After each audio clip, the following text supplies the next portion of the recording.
Secretariat లో ముఖ్యమంత్రి రేవంత్ రెడ్డితో భేటీ అయ్యారు హిమాచల్ ప్రదేశ్ విద్యాశాఖ మంత్రి రోహిత్ కుమార్ బృందం. తెలంగాణ విద్యా వ్యవస్థలో తీసుకొస్తున్న సంస్కరణలు, young India integrated residential schools ఏర్పాటు వివరాలను రేవంత్ రెడ్డి వివరించారు. 25 ఎకరాల సువిశాల స్థలంలో ఎస్సీ, ఎస్టీ, బీసీ, మైనార్టీ విద్యార్థులకు ఒకే చోట మినీ యూనివర్సిటీ తరహాలో 200 కోట్లతో రెసిడెన్షియల్ స్కూల్స్ నిర్మిస్తున్నట్లు సీఎం చెప్పారు. నేషనల్ ఎడ్యుకేషన్ పాలసీ తరహాలోనే త్వరలో తెలంగాణ ఎడ్యుకేషన్ పాలసీ తీసుకొస్తామని రేవంత్ చెప్పారు.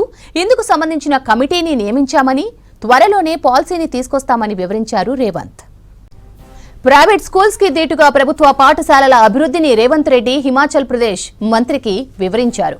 గ్రామీణ ప్రాంతాల్లో ప్రీ ప్రైమరీ చిన్నారులకు పాఠశాలలు తీసుకెళ్లేందుకు రవాణా సౌకర్యం కల్పించే యోచనలో ఉన్నట్లు తెలిపారు.